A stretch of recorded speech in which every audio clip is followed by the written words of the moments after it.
And we are live. And I had to play that music because, again, that is the intro to the Blue Coats Beat. If you're not subscribed to the Blue Coats Beat, do me a favor and go get on Spotify, go get on Google Play, go get on iHeartRadio, wherever you get your podcast from, and subscribe to the Blue Coats Beat, because me and Coach Joe get really passionate. We have some fun, and we interview some very, very interesting individuals. And tomorrow, we have the great Sharif Abdur-Rahim on the program, and which is going to be fantastic. And he's the NBA G League president, obviously, but he has so much else to offer to the audience. We can't wait to talk to him tomorrow. But this is HRS Late Nights. This is Tony Cutillo. As always, make sure you're subscribing to Heat Ratio Sports, and make sure, as always, you're paying attention to the comments, because, again, I'm posting right now the live call-in line. So again, we've been doing this for a couple of weeks. It had a very, very good reception. People are liking it. I'm liking it. It gives somebody an alternative on the late nights. You could actually listen to it in the morning as well on replay. But the best thing is, if you have something to say, listen, there's no wait times here. There's no hold times. Right? It's literally, if you're on Facebook, the link is there. If you're on X, the link is there. Instagram, the link is there. YouTube, the link is there. You click it on a phone and boom, you get on the air. Simple as that. Air your grievances. Tonight is going to be obviously a Sixers-based show because, again, how many drums can we beat to the Eagles' issues right now, right? We've been talking about them in nauseum. Not to say if you have an Eagles point, we can't bring it up. I'd be happy to talk anything you want that is Eagle-centric. But tonight, we see the overtime loss for the 76ers. Unfortunately, we could talk about referees, talk about whatever you want. But there's a lot of things that happen in that game, right? A lot of things. You saw an unbelievable game by Tyrese Maxey, continues to grow up. So, obviously the report, came out today. Remember last year when Doc Rivers sold us all on the fact that Tyrese said he was willing to come off the bench with the second unit. And today it comes out, right? You hear the interview with Tyrese, and he specifically says he had such a hard time. He was questioning his own ability. So I want to talk about that and think about, does that, all you Doc Rivers lovers out there, does that put you in the sense of, in a different mindset? Maybe you weren't dialed in. Right? Maybe you're mad that you were dialed in. Okay. Also, Joel Embiid, historic season on tap right now, but major concern with the knee. It's never a good thing when you have a big guy with a bad knee that's swelling up. So my question tonight, as we go on with this program, is: would you sit Joel Embiid for an extended period of time? And I'm talking after the All-Star break. Sit them down for a month. Let them get right. Let them heal. Because, come on, man. We all know right now 23-13 is the record for the Philadelphia 76ers. But we all also know this is a marathon. It's not a sprint. The NBA is a marathon. It's not a sprint. Okay? So what matters is the playoffs. We've been here before. The regular season is absolutely meaningless. Zero. Means nothing. Right? Get in. So all you need to do is get in. And what you do in the playoffs defines you, obviously, because that's what's been defining the Sixers and specifically Joel Embiid over the years. Is he going to show up in the playoffs? Is he going to be healthy for the playoffs? For me, for my money, I say you sit him. I say you sit Joel and you rest him and you allow that knee to get right, because obviously you're going to need him, because you see right now what happens when they play without Joel Embiid. And to discuss that, we're going to have my man Sean Barnard on of everywhere. The dude just does content everywhere. It runs his own media company, Pick Swap Media, which is great. I love that because I run my own media company, so it's always good to collaborate with like-minded professionals. Does a great job on Fox Sports The Gambler. Obviously, I have friends over there as well, and Philly Sports Network, Sixers Digest. The dude's everywhere. So he's going to hop on at 11:30, and he's going to break it down for us. He's going to give us his insight, because I'll tell you right now, Sean has been on top of the game when it comes to all these 76ers questions and specifically trade targets. He's questioning the trust that Nick Nurse has in guys like Mo Bamba and guys like Kelly Oubre Jr., and Paul Reed. And speaking of Kelly Oubre Jr., he says it possibly could have been his worst game tonight. And he also specifically says, the reliance of Kelly Oubre Jr. Right now is getting a little out of hand. And that sticks to the Philadelphia script, doesn't it?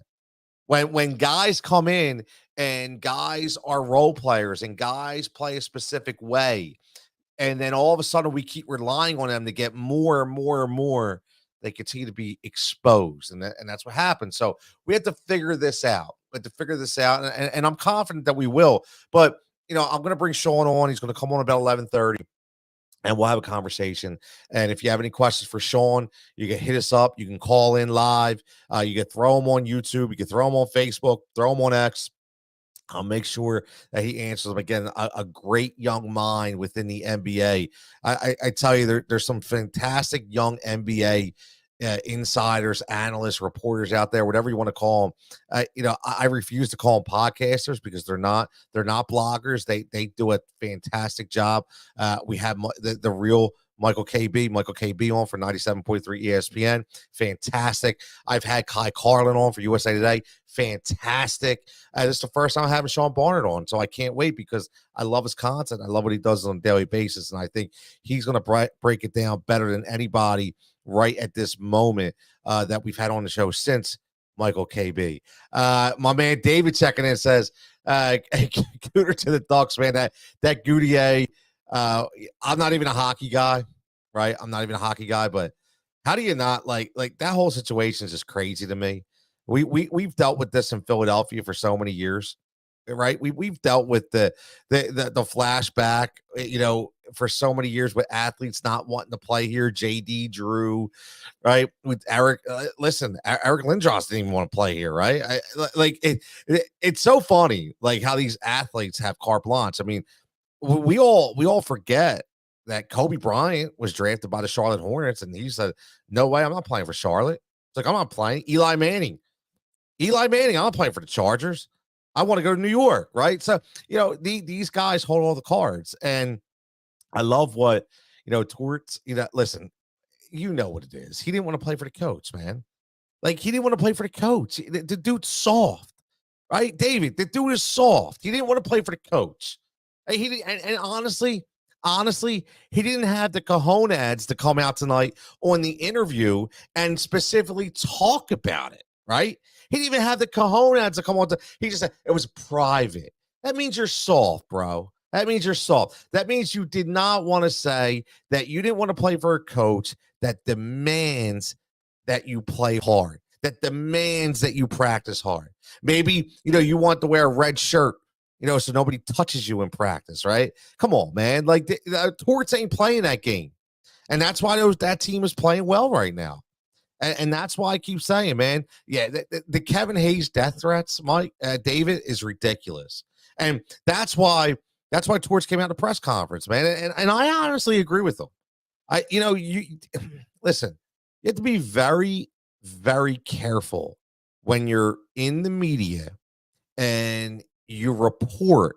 And I get it. I understand that, you want to do your job as a reporter and you want to do your job as an analyst and as a beat reporter, but you really have to be careful the way you construct your wording and how you direct your source information, because we live in a crazy world right now, man. Like David's saying, like right off the bat, Kevin Hayes death threats. Yeah.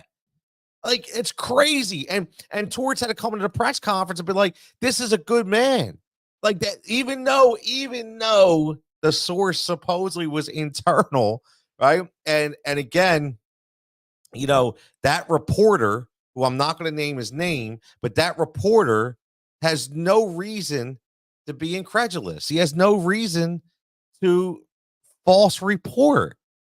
But again, it's the way you bring about it, right? It's a way that you do it. And I think that's something that, again, you say death threats. I brought this up last night. My man Adam checking in. Adam, what's up, buddy? He says, great show last night. We had a reunion show last night. HRS Live, Pittsburgh John, Coach Dave, Mikey Googs, We talked about it at the show, went really well, and we're gonna do a every 3 week HRS live. I think it's needed, and I think that the people enjoy it, and we have a great camaraderie. And we brought up last night about the Joe Santalaquito article about Carson Wentz, right? Brought it out specifically because guess what? He got death threats, right? He got dog feces in his mailbox. He got graffitied all over his tire slashed. Like, over what? Like, all because that he wrote an article and he said that the beloved Ginger Jesus might not have been the best person in the world, maybe not the best team player. Or, this is a guy again who is reported for 20 plus years. Like, there's no reason for him to make up stories. So again, it's going to be interesting the way that goes. But when we talk about the Sixers, I think we really have to start focusing on the long game. Obviously people are getting back in. They're happy. I know they've lost 3 straight, but Nick Nurse is definitely having playing a different style of basketball. There's no mistake on. Listen, look at that game, man. Big games from Tyrese Maxey, big games from Tobias Harris. You still couldn't win. And my guest coming on 11:30 had some great points. Sean Barnard, make sure you give him a follow at Sean_Barnard1. And he specifically talked about that game with Marcus Morris. Love the dude, but gives you no rim protection, no size at the 5. He can't play the 5. Nick Nurse, no trust in B-Ball Paul, no trust in Mo Bamba. Right? So when you see this, it makes you think, okay, what are we going to do? What are we going to do? And then the name that keeps getting floated around, Dejounte Murray. Like, are we going to talk? Are we talking about Dejounte Murray? We'll see. I'm going to ask Sean about that. What's he think? What are we thinking? Is that a guy? What's it going to cost? Right? It's all about what it's going to cost. Right? What are we willing? What are we willing to give up? Wow. Listen, I gotta stop. This is the best thing about going live. I'm live right now. Obviously, this is HRS Late Nights. I'm Tony Cutillo. Make sure you're giving us a follow at Heat Ratio Sports HRS Live. Just watching a tweet by Alexa Ross. Alexa Ross, another friend of the program. Started in Rochester. She is Philly made, went to Temple. Reporter now in Indianapolis for CBS 4. And she just threw a camera angle to Caitlin Clark shot. Caitlin Clark. Can we get some more love for Caitlin Clark? Can we please? I say that, and I'm being honest again, right? First of all, I'm a girl dad. My daughter's 23. She's gonna be 24. Love her dearly. And I love the rise of women in sports. And I love how we're hearing more about it and we're profiling these, but it's still not enough, man. It's still not enough. And I've said this before, and I'm going to say it again, man. If you have one of these Mount Rushmores or top 5 lists or athlete lists, and you are ignorant to the fact that Serena Williams is one of the top athletes of all time, take gender out of it, bro. She is one of the top athletes of all time. And you know why she doesn't get talked about enough? Because she's a woman. Simple as that. Right? So we need to do better. We need to do better. I still see morons on Twitter. I still see them. I don't want to name the names of the women, especially in the sports betting space, that just get hammered. In the fantasy space, that get hammered. The women reporters that get hammered, right? All why? Because they're a woman. Like these male chauvinist morons that continue to think that they rule the world and we live in the 40s again, that, a woman's job is to do laundry and to cook meals is ridiculous. And we are so way beyond that. And if you're still doing that out there, man, you have no purpose, on this digital media platform, man. You just don't. You need to get off, because it's not right. Because I'll tell you what, and I'm being 100% honest. I can name them. I'm not, but I can name at least 3 or 4 females right now that could spit out some sports knowledge better than half the dudes that I see and I talk to on a normal basis. Okay. And that's not saying that listen, that's not saying I'm pitting one up against another. I'm just saying that you're just completely ignorant to the fact that, women in sports is a thing. Women reporters is a thing. It is. And they're very good at what they do. They're very good at what they do. And sometimes when you say, listen, when you start listening, you go, wow, man, you know what? I'd much rather listen to this. It's okay to admit that. Right. Adam, 100%, man. All sports need more women coaches, owners, and refs. We not just that, Adam. Not just I'm talking about the athletes. Right. I think what happens with the WNBA is a travesty. It's a travesty. When you talk about transportation, when you talk about schedules, when you talk about how where they stay, the meals, right? When you talk about the accommodations, it's ridiculous. Please tell me why is that? And here's the thing: you can sit there and you can say it's because, well, they don't have as much TV revenue or they don't have as much sponsorship. That's fine. You can say that, but whose fault is that? Right? At the end of the day, it's still somebody's fault for not pushing that sponsorship, for not trying to bump up that TV revenue. And that's my point, man. We need more women in sports coverage, right? That's the problem. We have the women. We have some fantastic women. So many different platforms, man. So many different platforms. Like I say this all the time. We have to stop. We have to stop pigeonholing women and think that they're just reading off of scripts, because I'm going to call it the way it is. That's what you people think. I know people think that in the sports betting industry. I know that for a fact. I'm going to have Joe Madden on tomorrow night. Joe Madden of Sports Grid. And here's a woman that consistently proved people wrong. And I can't wait, because I'm going to have her on tomorrow night at 11:15. And she's going to talk about that dumb shit that gets given to her on a daily basis. Why? Just because she's a woman? Like there are some fine young talent out there.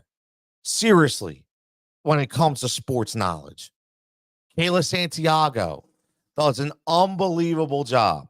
Does tons of work for Delmarva Sports. Does tons of work for the Blue Coats. She's a backup sideline reporter. She does a sideline report. She does some game to game, right? And again, you have to look at that. You have to look at that. So we need to do better when it comes with that. We need to do better when it comes to profiling our women when it comes to the sports game. My man Food's checking in, man. My man Adam says, when I watch, listen, I agree, man. I love watching women's basketball. I do. I really do. It fascinates me, man. It fascinates me. I said that. I've always said that. It fascinates me because it's not covered enough. My man Food's checking in, as always. What's up, Food? One of the most passionate guys I know when it comes to Philadelphia Eagles. Look at my man E checking in. E, we're never going to win anything with Embiid. He's always injured. Man, listen, E, I'm not. It's hard for me to disagree. You know how I feel. It's unfortunate. It is. I just think that we're missing that window, and this is the beginning, man. I'm going to be honest. This is the beginning. It sucks, but this is the beginning of having a 7-foot whatever guy who's doing things that are unheard of, but at the same time, he can only do those magical things for so long. Think about it. Eventually, the knees are gonna hold up, man, and you're starting to see that right now, and it sucks. It does. It sucks. So yeah, it's hard to go back and say that we are gonna win with Embiid, right? Because it seems like every year something happens. It seems like every year something happens. And listen, it stinks. It does. It's like a Philly curse. It's like a Madden curse. But listen, like I said, we got Sean Barnard coming up and at 11:30, and he's gonna check him in. The dude's busy. He's doing everything, doing post games, pre games, live coverage. He's live tweeting. The dude's all over the place. I'm gonna ask him about Joe. Because if you're not following this dude at Sean_Barnard1, I'm telling you right now, if you don't know that name, you're not following, you're doing yourself a disservice. I say all the time, I bring people on here I highly respect. Age has nothing to do with it. Gender has nothing to do with it. Outlet has nothing to do with it. If you're driven and you work hard and you push and you're professional, I want you with me, man. I want you on this program. You heard Chris Franklin cover. I love Chris Franklin. See Franklin News, follow him, NJ.com all day long. Kai Carlin, USA Today, Sixers, fantastic, right? Sean Barnard, Sixers, first time I've ever had him on, man. Can't wait to see what he has to say. Michael KB, 97.3 ESPN, Sixers, fantastic. That was one of the best conversations I ever had talking Sixers, man. Seriously, these people know. Okay, they know, and we're going to get into their mind. We're also going to talk a little NFL, and we're not going to talk as much Eagles tonight, but I think that the head coaching carousel is going to get very interesting. And like the bomb was dropped with Pete Carroll, and I'm curious. Like, I love Pete Carroll, I do. I like Pete Carroll, and the curious thing about Pete Carroll is, guess what? I don't think he's done. They're saying that he's going to take another role within the organization, but he comes out later on saying, "Yo, I'm not tired. I'm full of energy. I'm good." So what does that mean? Does that mean that he's not going to take a demotion, or or I should say an elevation, or does it mean that this wasn't mutual? Does it mean he's going to go somewhere else? But what I want to know is, where do you think he lines up when we talk about great coaches? Because I don't think, listen, we all talk about Belichick, right? We all talk about Belichick. We all talk about Mike Tomlin, John Harbaugh. How many people always talk about Pete Carroll? I don't think anybody. Nobody really. I don't think Pete Carroll gets the flowers that he should, right? I don't. And I think he's another underrated head coach that we don't talk about. A player's coach, man. Player's coach.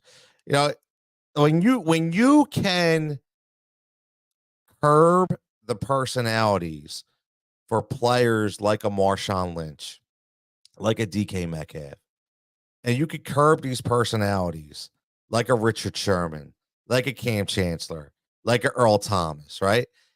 You're doing something right, man. That's a lot of personalities to curb, right? That's a lot. So when you think about that, it's ingenious what Pete Carroll's been able to do. And I don't know if you guys know this story, but I've read about it and I love it. I love the story. When they drafted DK Metcalf, there was a lot of talk behind the scenes about DK. And talk about is he going to relate to the NFL game? Can he get the playbook down? Is he going to have outside interference, right? And he was feeling a little salty, like he was feeling a little down. And what's Pete Carroll do? But Pete Carroll shows up at the interview with DK Metcalf with no shirt, right? Like he shows up with no shirt because obviously he's saying, look at me, man, I'm ripped. I'm 65, 66, whatever he is. And it lessened the stress level in the room and just showed you right there that he is that player's kind of coach, man. That's and again, I still think that Pete Carroll is completely underrated and he should be in the conversation more when we talk about that next level of coaches. I really do. Adam checking in says, I love sports shows like this so much. Truth and facts and guests are the best. Adam, you always been the man. Always big supporter, bro. Seriously. Listen, I've been doing this a long time. You know how I roll, right? I don't bring people on here to scream and run people down and this and that. Like we have conversations, right? I bring dudes on that really know, bring women on that really know. It's what it's all about. And that's why I have this guy coming up next, because again, I made sure that we talked him up in the beginning, because if you follow him at Sean_Barnard1 on X or Twitter, whatever the hell you want to call it. I told you before, he has his own media company, which I love. I can collaborate, Pick Swap Media. Make sure you're checking that out. Writes for Sixers Digest. Obviously, reporter in NBA insider for Fox Sports The Gambler. Obviously, Sean doesn't want to return my phone calls anymore, but now just all kidding aside, love you, Sean, as always. But this dude is on it all the time. He's running wild. He was doing things all night. So I'm going to bring him on. Man, Sean, so much love for you for joining this program, man. You've been doing everything tonight on the Sixers game. Yeah, I appreciate it, Tony. Appreciate that intro and for the opportunity to have me on as a whole. Huge fan of everything you got going on as well, and been following your work for a long time. So an honor to be on here and excited to talk this Sixers team, which has been more fun than I expected going into the year for sure. Man, you don't have to thank me. Listen, I say this all the time. You're a young guy, man. I'm 45, so I'm like middle-aged. I hate to say that. Like, it scares me a little bit when I say middle-aged, but at the same time, I respect the grind of individuals like yourself, because I know for myself, like, I got in this game late, and I understand what you have to do and what you have to sacrifice in order to get to that next level. Like, I think people laugh all the time, and you'll chuckle with this because you're finding this out. But it's like everybody's like, oh man, these radio dudes, man, they're loaded. They get this, they get that. I'm like, bro, you understand? Number one, they're like the last people to get tickets. Number two, what do they get? $40 to do a radio show sometimes, if that. Like, bro, it's passion, man, and you have it, man. I respect that. You do a hell of a job, man. You really do. Yeah, I appreciate that. That's a huge compliment. And for sure, it's long hours. It's a lot of grind and a lot of work when no one's watching as well. There's a lot of that stuff behind the scenes that goes into it that I think a lot of people take for granted. But you know what? I do love the grind. I wouldn't want it any other way, and happy to kind of get it out the mud and dig it out for myself for sure. Yeah, man, it's great, and I like how you have a lot of different things going for yourself. I mentor a couple people. I said all the time, don't put all your eggs in one basket, because unfortunately, it's a very volatile industry and things happen, and you always want to have a pivot. You always want to have an outlet, and you always want to build yourself too. I say this to people a lot. Make sure there's something in it for you, because you will get used and abused in this world too if you're not sure. If you're, you could get the wool thrown out behind you really, really quick. But let's get right into this, because I like how you opened up, because I didn't expect to have this much fun this year watching the 76ers. I was a former season ticket holder. I gave up my season tickets because I was so annoyed that I put so much passion in the last couple years, and I was just completely distraught. And I started to get sucked back in. Number one, I'm doing some work for the Blue Coats, so I start paying more attention, and I'm like, wow, Nick Nurse, I've always been a fan, but he has these guys playing such a different way. And I think that's what's hopefully, now we're going to get into the injury, but I think that's hopefully going to prolong the ability for Joel to play a couple extra years in this system. Yeah, absolutely. And as far as the Joel conversation as a whole, I've always said, like, for starters, it's incredibly impressive that after winning MVP last year, we're seeing him play better basketball in every single area, averaging more points, more assists, more rebounds, more blocks, and more steals in fewer minutes than last year. That just does not happen. And a lot of that is a credit to Nick Nurse with the motion and offense, the different sets, the different opportunities and passes for him to make that were not there in past years. And I do think this extends his window, that we're seeing him play a different way. And one of the things that I've always thought was interesting about Joel Embiid is he's obviously an all-time great and a guy, one of the most impressive talents that I've ever seen on a basketball court. But I do think that there's a world where I think the championship window is a little bigger than people give him for granted. That I think there's a world where the best version of Joel Embiid might be a little bit past the prime of him, where it's not him scoring 35 points per game, where it might be him in a little more reduced offensive role, where he's dominating on the boards, being this force defensively that we see him when he is locked in on this side of the ball. So it's really impressive the steps that he's taken in every area of his game this year.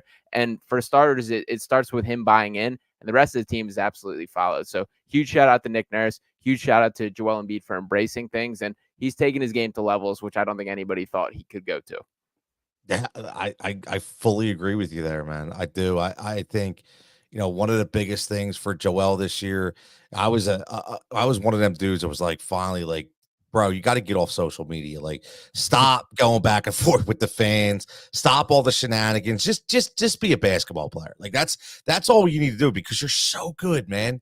You're so good, and I think, getting married, having a child, he had the maturation of Joel Embiid this year is extremely impressive.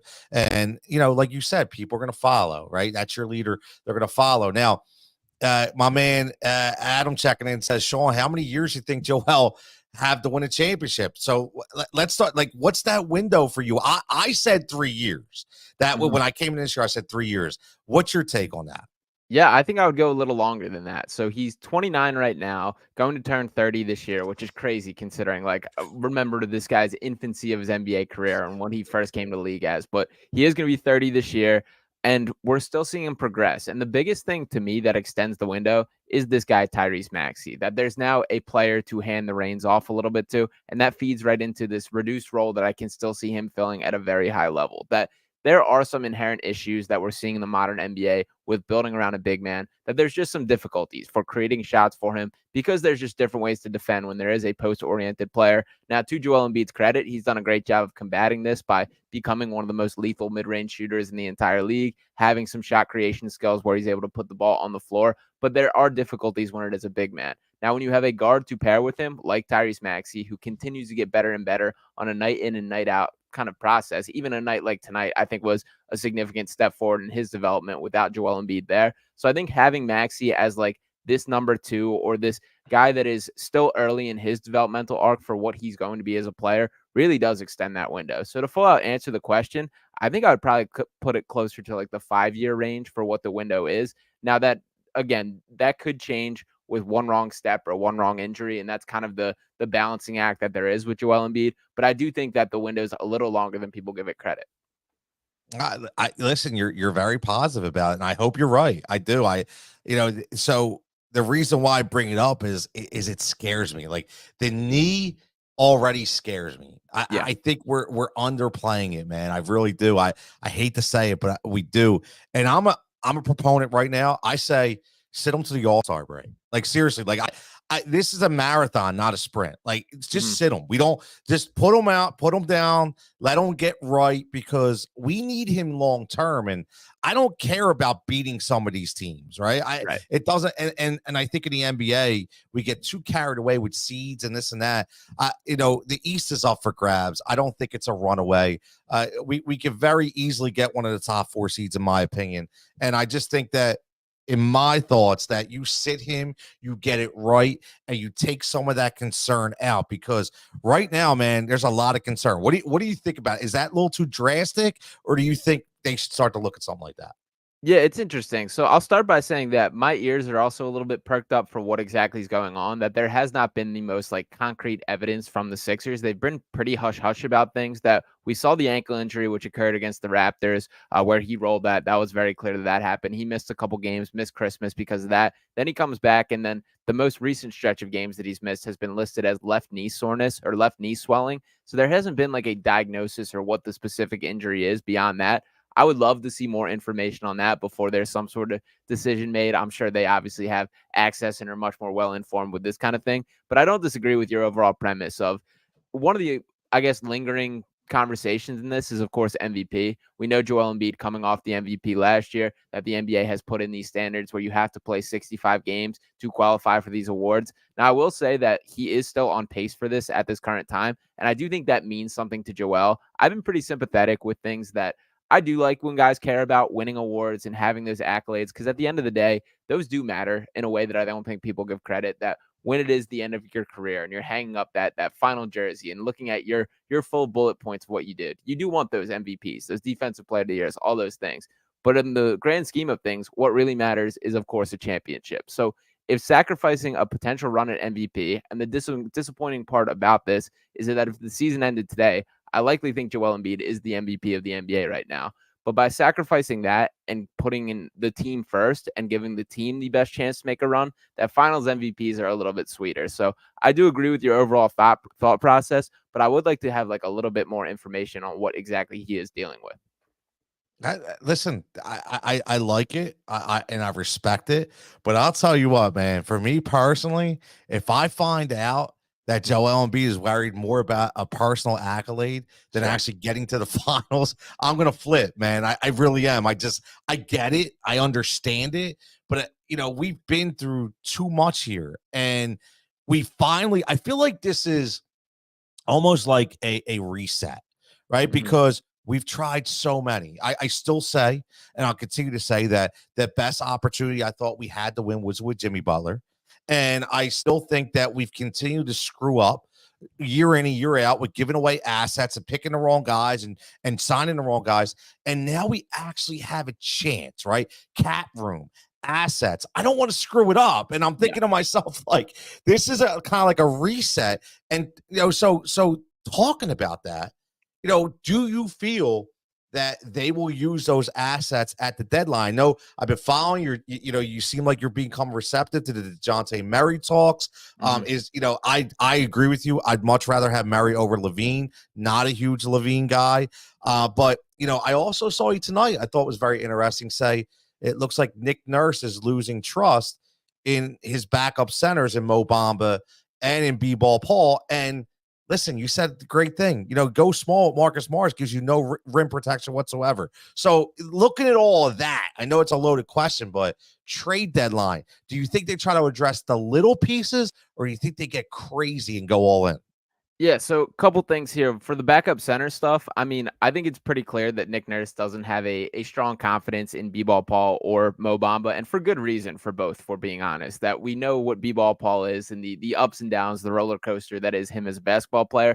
Tonight was the second time this season I've seen immediately Paul Reed do kind of a just over the top play where he tried to go coast to coast, and then Nick Nurse immediately with the hook getting him out of the game. Mo Bamba is very frustrating to me because he's such like a theoretical player that in theory, he's perfect for what you want in a backup center. He's a good shooter. He's real deal 7 foot, 7'10" wingspan, should be able to be a good rebounder, should be able to block shots. But there's moments that like it just leaves you wanting more, that he just has not been concrete good enough for this team. And then when you shift to Marcus Morris at the 5, who is more talented offensively than either of these options, but he gives you pretty much zero on the defensive end. And I thought that showed face in tonight's game and was one of the major reasons for the loss. I get it that neither Mo Bamba or Paul Reed are perfect, but they at least provide some sort of rim protection or some sort of defensive effort in a way that Morris just straight up doesn't. So I think that could potentially be something that Daryl Morey looks to address at the deadline.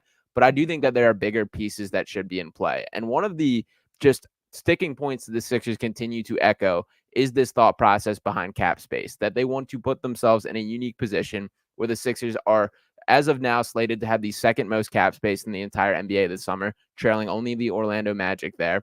And they are in a unique spot because they have an MVP caliber player in Joel Embiid, an up-and-coming star with Tyrese Maxey, and then basically a blank slate to paint this roster as they see fit.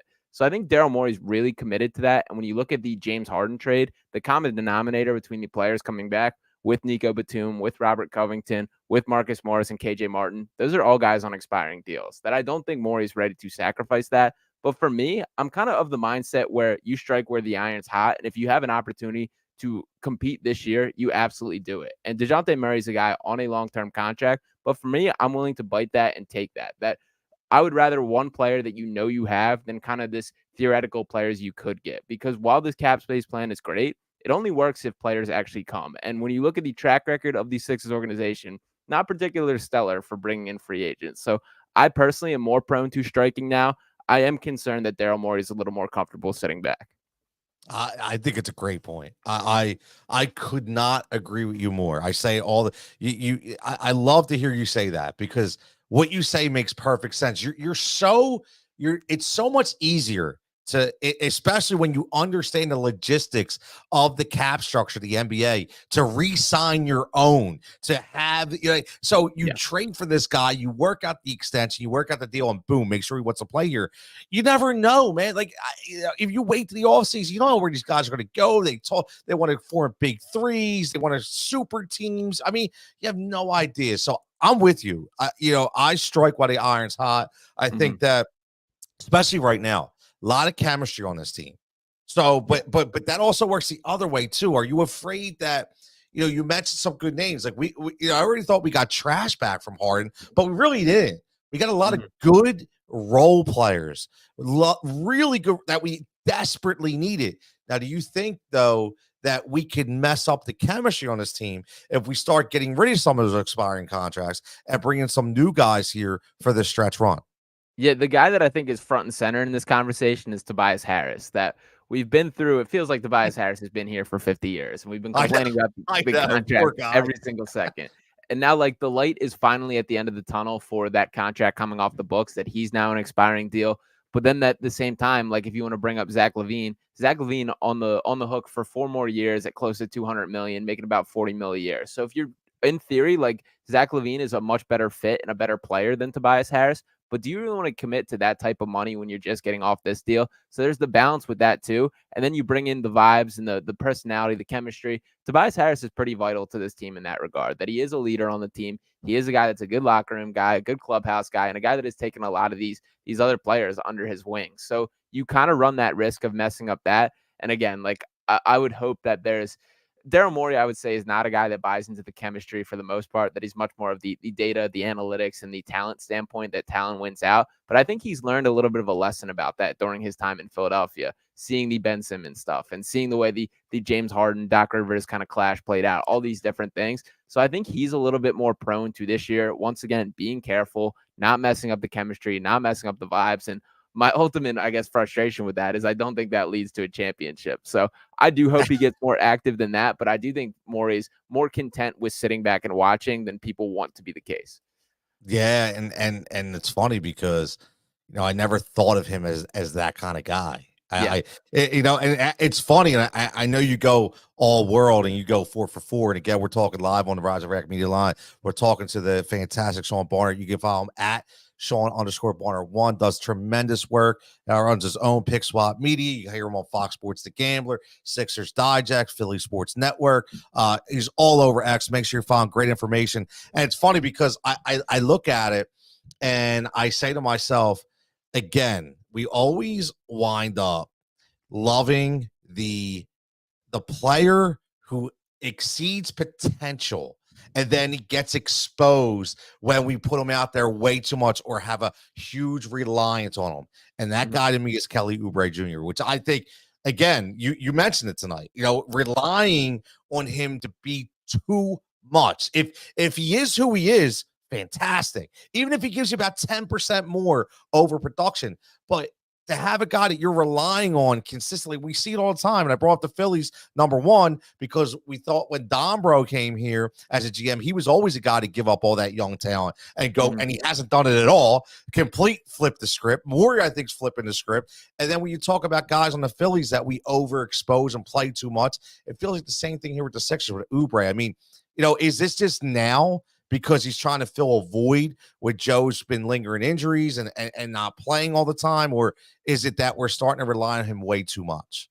Yeah, we're definitely catching it at a bad time here because I do think that was the worst Kelly Oubre Jr. game that we've seen in a Sixers uniform thus far. That 32 minutes tonight, had 7 points, 3 rebounds, 3 of 11 from the field, 0 for 3 from 3, and had a really bad foul in crunch time as well. That was low IQ play that just can't happen. Now, Kelly Oubre Jr. was a slam dunk signing. Getting him at a veteran's minimum is ridiculous value for a guy that was a 20-point scorer in the NBA last year. He's the only player to score 20 points per game last year and get a veteran's minimum. That everyone else got a pretty healthy payday. And I think he's carrying that chip on his shoulder as well. But it is nights like tonight that you see, like, he can be overexposed when there's too much opportunity. And I also think he's a guy that looks so much better when Joel Embiid's on the floor, that he's found a real nice knack for making these backdoor cuts, getting feeds from Joel Embiid. And also, we talk so much about the dunker spot throughout the years with Ben Simmons, with PJ Tucker. it's refreshing to have a guy like Kelly Oubre with some legitimate touch and some legitimate athleticism around the rim. So I think he's been awesome in that role. I love what Kelly brings to this team, but on nights like tonight, you do see that like he's not the guy that you can just toss next up in the lineup. He is what he is. He's great for what he is, but he's not the cure-all in the way that I think a lot of people wish. I agree, man. I agree. Now, this my man Al. He gets so good. Joe's going to play Friday. He'll be fine. Listen, Al. I hope you're right, man. Like I'm just saying, I'm concerned. It's a valid concern. He says Kelly will be fine. It's just we know that, but the problem is, like Sean saying, I'm saying, I think eventually we have to find a better mix and not rely on him so much. Now, I got to ask you because I feel like we're in a good spot when we talk about young talent. I saw you down at the Chase Fieldhouse a couple weeks ago. You were down there. I saw you tweeted out watching some of those young guys play. And I'll tell you what, for me, starting to do some work for them and do the podcast and talk to the players, there is some tremendous young talent down there. Like just dudes who want to jump off the floor, like out the building, like a Ricky Council, right? We watch it. I mean, that dude is absolutely talented, man. And I feel good. I actually feel good. Now, obviously, the two-way thing works. You saw, it could work in a negative way. But if we can get these guys up, Jaden Springer, right? I like what Coach said today, man. Like, he's got to make shots, right? Got to make shots, right? Yeah. So when you look at this young talent, which I love the G League for that specifically, what's your focus on, with some of these guys as the years go on with this team? Yeah, for starters, I think the Sixers deserve a lot of credit for building up this young talent with very little assets that even a year like this year with 0 draft picks to work with and pulling in Terquavion Smith, Ricky Council IV, those are the two guys that have stuck from this. Bringing in Kenny Lofton, who I like quite a bit, is a really fun player. Terquavion Smith is my guy that I've loved him since college at NC State. I had him as a first-round talent dating back to the first time he kind of stuck his feet in the draft. I think he made a poor kind of judgment in the way he handled his draft process by going back to school and then saw his stock drop a little bit. Frankly, I give that way more about the situation. I thought playing next to Jarkel Joyner at NC State that they were a little repetitive in their skill sets. But the bottom line is that I think Terquavion Smith is a guy that I think he's a legitimate NBA player and will be fairly shortly. That I think the Sixers are taking the right route by having him develop at the Bluecoats. And Ricky Council IV, I won't say is a guy that I was overly excited about. I like his game. I was impressed with his game. But I'm very impressed with lately seeing the jump shot improve, seeing some of his form improve. Those were all things that I was more concerned about than I think the majority of people. That I think there was like a pretty legitimate hitch in his shot from his college days. That looks pretty fixed to me. So these are all really good signs. And that is nice that they're bringing them along in this right way. I do think like the Sixers have done a really nice job starting to establish this pipeline of when you have these young players, you give them a little time to develop, you start putting a little more on this plate. And there are guys that far exceed things, such as a Tyrese Maxey, who's worlds beyond what you could ever expect to at this point. And there's guys that take it a little slower, like a Jaden Springer, who's taking his time to develop. And with Springer, I see some pessimism on like his developmental track. You got to think this kid's still 21. Like there's rookies this year that are older than Jaden Springer. So just keep that in mind when you are judging him. But I do think the Sixers have done a nice job starting to create this pipeline of having a direct two-way to the real roster, to rotation pieces or potential trade chips, because those are valuable as well. When you do have young, intriguing talents, sometimes those are the sweeteners that it takes to get a deal done. So I do give Daryl Morey a lot of credit for that. And I do think that they've done an impressive job bringing in young talent without a lot of assets to get them. Well, I'll say two things. Number one, you could tell that like all off the track of the Sixers just by yourself how talented you are. Number one, because you got Turk's name right, which I can't. And number two, I mean, listen, you're talking about players at NC State. Like who am I getting on this program that's spitting off an NC State roster, man? I'm being honest. Like I'm in awe. I love that. Let me ask you this real fast, because I will get you. You've had a long night. I'm not going to keep you forever. The whole Tyrese Maxey thing, at Doc Rivers with the whole on the Bill Simmons show, because we all thought about it, right? We all thought I mean, Tyrese was pretty heartfelt when his reply in his own body was like he was having issues with it, man, mentally, calling his mom saying, I think I should be out there. I mean, what does that say to everybody that was on the Doc Rivers side of when we used to say, listen, he doesn't play young players. I mean, this is what Doc does. I mean, did it finally come out now and show that we kind of were right a little bit? Oh, for sure. Yeah. And that the most specific, I guess, glaring just craziness at this point is Doc Rivers. I still remember when the decision was first made that Tyrese Maxey came off the bench for 19 games last year. That is absurd that actually happened. And when it first happened, this was after he broke his foot, that he was starting to come back from that. D'Anthony Melton had slid in the starting lineup and was playing well. But then there was the conversation where Doc Rivers went to the media and said that Tyrese Maxey texted him and said he was willing to come off the bench to help the team and all this, which just straight up didn't happen. And then Tyrese Maxey took to his own podcast, the Maxey on the Mic, which is an iHeart podcast that I do a little bit of work with as well, and basically said like that did not happen, that I was not willing to work on that, or did not happen at all. So I like that Tyrese at least kind of was outspoken with that, spoke his mind. And yeah, Doc Rivers, once again, like I can't believe I've been more frustrated in the post Doc Rivers coaching era, but the amount of microphones that have been put in front of his face, every time he says something, it frustrates me. So I'm glad he's out of the Sixers world, but we cannot escape that man. No, we can't. You're right, man. Please stop putting those mics up there, man. He's not here anymore, man. Like all you're doing is create more animosity. Like I get it. You want the media, you want them to talk and spark, but it's got to stop. It's got to stop. You're making us nuts. Sean, listen, man. Before you go, I mean, I think I've covered everywhere you go, but I just found out I didn't know anything about the Maxey and the mic thing that you do some work for. What do you got going on coming up? Let everyone know where they can find you besides on social media. Yeah, once again, appreciate you having me on in the first place and for the platform man. as a whole. And yeah, you can follow me on X or Twitter, as you mentioned, at Sean_Barnard1. You can check out on YouTube, Pick Swap Media, Sixers Digest, as well as the Fox Sports The Gambler page down there. And to catch me on Fox 1025, do a Sixers podcast and NBA podcast as a whole called Picks and Roll with Sean Brace over there. So a little bit of everything, but the best way is probably to tap in with me on Twitter at Sean_Barnard1, where I do a pretty good job of tweeting out everything, but a little bit of everywhere for sure.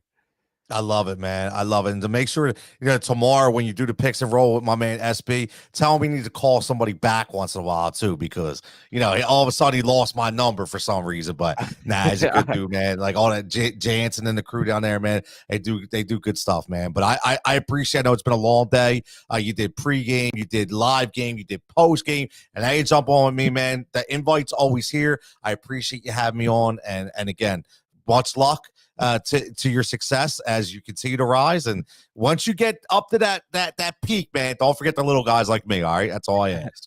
I appreciate that. Would love to come back on, and same to you. Best wishes and best of luck with everything. And definitely want to link up again soon for sure.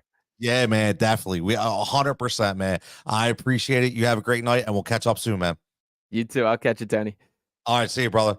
Man, that's Sean Barnard, man. Listen, I tell you, I bring the finest in Philly on here, man. Seriously. Like I was saying it not because I was trying to make the dude, blush or whatever, but he just spit off an NC State roster to me. Like, I'm sorry. You're very knowledgeable and connected. When you start spurring off names that we've never heard of, okay, that means you are invested in your craft, which again, that's what I love. I love these whether young or old, these guys. I love it, man. I love it. My man Joe checking in says, how valuable is Crumble Cookie Tobias with that expiring contract?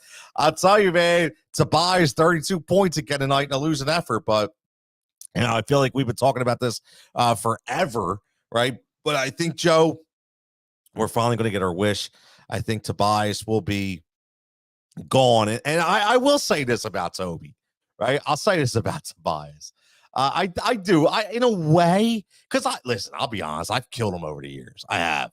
I still think he was too soft. He's got to be a tougher kind of player. But the crazy thing is, he's actually a really good dude and does a lot of good stuff in the community. And I feel bad in a way because, indirectly, listen, man, like if somebody came to me, like if Jason Mizrahi from Win Daily came to me and said, hey, T, I'm going to pay you triple of what you're getting right now. Am I going to say no? I'm going to say, hell yeah. Right. So like at the end of the day, like, I'm never going to turn it down. So what would we expect the buyers to do? It sucks because we knew that, we shouldn't have done it. But at the same time, I can't get mad at Tobias for taking the money, right? At least he, externally, he's done some really good and positive things. So again, he'll be gone. I think we all know that. I'll be interested to see where he winds up, if it's going to be a trade deadline thing or off-season thing. So, Al says, wish Doc would stop talking. The more he talks, the worse it gets. Oh my God! Like again, like I just had Sean. Make sure you give him a follow at Sean_Barnard1. Does a great job, man, for all things Sixers. Like he said, every time he talks, you feel like you keep getting more animosity towards them, because it's like, man, please stop talking. Please stop talking. And listen, a quick plug when we talk about, because we talked about that a lot, the NBA G League. Obviously, tomorrow I get the honor of interviewing Sharif Abdur-Rahim, the NBA G League president for the Blue Coats Beat. Make sure you're subscribing to the Blue Coats Beat. You can listen to it on Heat Ratio Sports. Listen to it on the Delaware Blue Coats YouTube page, because it's a podcast, but we create an audio book format out of it, just kind of like what you're listening to right now. But make sure you go subscribe on Spotify and all those providers out there. Give us a rating, give us a review, let us know. I will tell you, man, the whole point about this pod that we're building is not just about basketball, but about positivity, and about really good feel stories that you may not hear of. And Sharif Abdur-Rahim, I'll tell you what, you go to his website, look at some of his quotes, man. Not only is he an entrepreneur, not only is he a philanthropist, but a lot of the things that he does working with athlete advocacy and youth. I can't wait to talk to him, man. He's a very, very intelligent and kind-hearted individual. We just think of Sharif Abdur-Rahim as the basketball player. But, what I'm going to do tomorrow, and me and Coach Joe, what we're going to do is we're going to interview the person and really get into, what it's like. What's the daily routine of the NBA G League president, and all the foundations that he started, and the work that he's done. And also some stories about parent athletes that, and what's the comparison of 12 years, he was a 12-year veteran of the NBA. Obviously, he was a 3rd overall pick, man. People forget about that, for the Vancouver Grizzlies. So Vancouver Grizzlies, think about that. One of the most ugliest jerseys I've ever seen, Vancouver's Grizzlies. So make sure you'll be checking that. That's going to be a pre-record. We're going to interview him, and then we're going to do some editing. Get it up on YouTube probably the following day. So make sure you're subscribed to both YouTube pages, Heat Ratio Sports and the Delaware Blue Coats, so you get that interview. Great stuff there by Sean, talking about the Sixers. A lot of stuff to break down. I like, for this second hour, as we talk again, this is HRS Late Nights. I am Tony Cutillo, Heat Ratio Sports. If you're watching this on X, make sure you follow me at Heat Ratio Sports. You can follow me on my personal account at Tony Cutillo RRM. RRM stands for Rise and React Media, which this show is brought to you by, which is on our obviously our interview line. And the interview line, which is the call-in line, is open. If you have something to say, if you'd like to get on the program in the next 35 to 40 minutes, all you need to do is click on that StreamYard link. We treat it like a phone call. Click it on your phone. Boom, I can get you on the air, whether you want to talk Birds, Phillies, Sixers, national, local, college, I don't care, wrestling, music. HRS Late Nights, you never know. We broke down a huge music segment last night. I don't know how much wrestling talk we're getting into tonight. I'm probably going to say that for tomorrow night. I have tomorrow night I have Joe Madden on, Joe from Sports Grid. She does a fantastic job breaking down the sports betting segments for Sports Grid. A lot of hosting. She does a lot of hockey. That's one of her main sports. But she's going to break down the NFL playoffs from a real life and betting perspective, and and also talk about her rise and the trials and tribulations of being a woman in sports media. So I can't wait, because she's actually been ousted a couple times by a couple idiots that she ousted herself. And I can't wait to get into what it's like, man, because I just think they're completely disrespected in my opinion. So I can't wait to get into that, again. And we have to talk some NFL as well because, obviously Pete Carroll was the bomb that gets dropped today. Nick Saban, I know a lot of people talk about him. I don't think I didn't expect it. A lot of smoke came out about Saban, about him not being happy with some of the new rules and the NIL. And listen, that's what happens. You push the old school coaches away, right? I mean, they can't operate and they don't want to adjust because their system works and they feel as though, why should I adjust to a system number one, I don't believe in, and number one, when mine does work. So why am I breaking something that works? So I want to hear about your Pete Carroll idea of where he belongs in conversations, because I really think that he doesn't get enough credit. He doesn't. And my man David checking in says the Vancouver Grizzlies should come back in the NBA. Vancouver Grizzlies, wasn't Bryant Big Country Reeves on the Vancouver Grizzlies? Was he drafted? Remember, from Oklahoma State? I think he was a Vancouver Grizzly. I'm trying to think of guys that were actually on the Vancouver Grizzlies. Like, I always knew Sharif Abdul-Rahim, but I'm trying to think of who else was on the Vancouver Grizzlies. But yeah, listen, like I said, this volatile NFL playoff season is definitely going to spiral out of control, man. Like, because there's some storylines, in the playoffs about what happens next.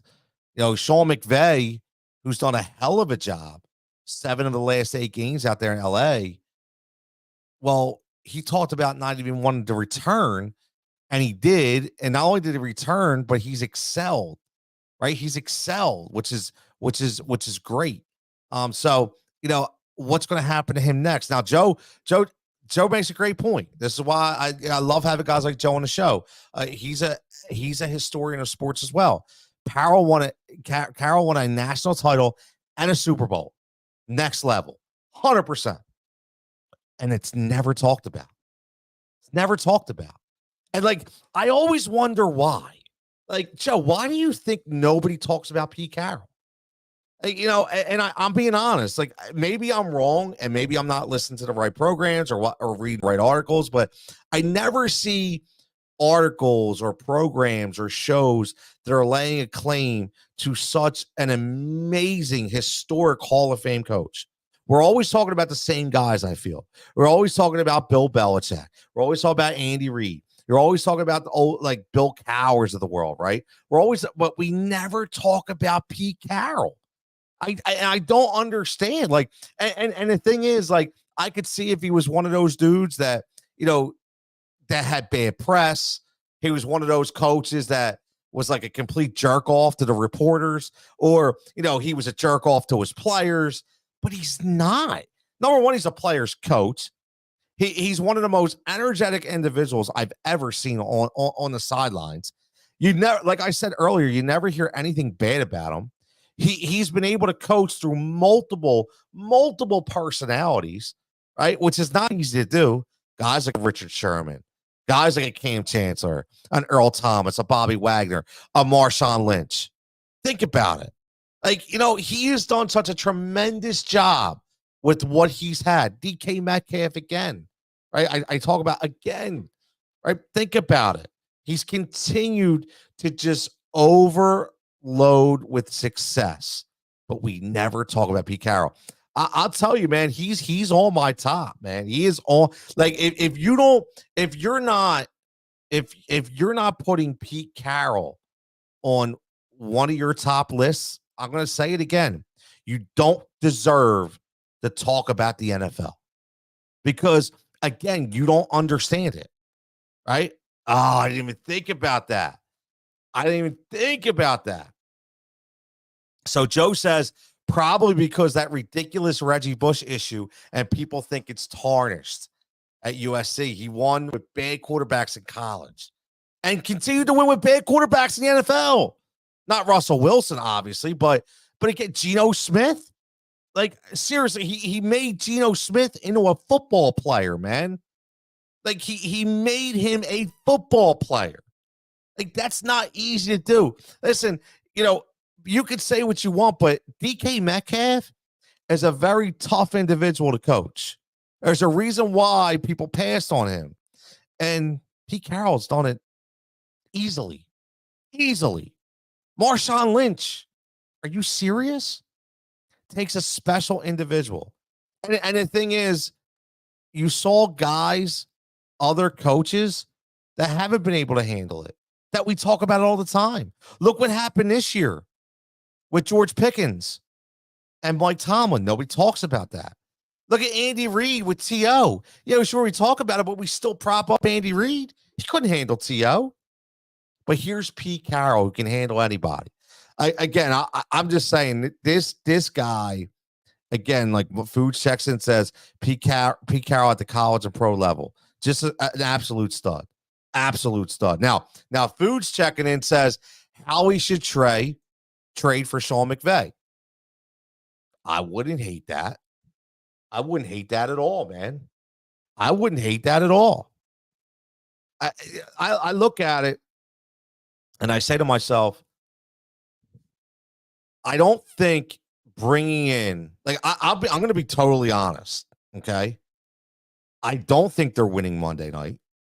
I think they're going to get the doors blown off of them out in Tampa Bay. And I think that Sirianni gets fired the next day. I think they completely clean house. I do. And I think possibly Brian Johnson is going to have a handshake agreement, okay, to be the Panthers head coach. So he already knows he's going somewhere. He sees the writing on the wall. He sees what's happening right now. So, in my opinion, I don't want the next best thing. Okay?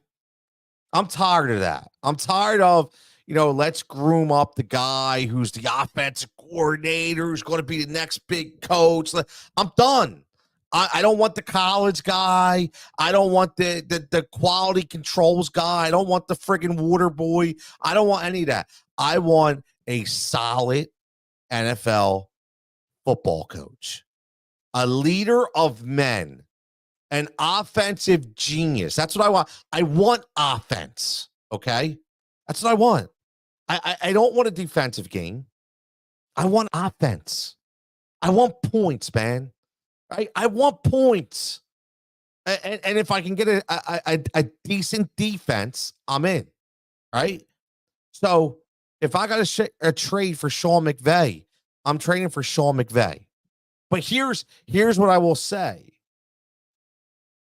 Is Sean McVay going to be the guy that bows down to Howie Roseman and Jeffrey Lurie?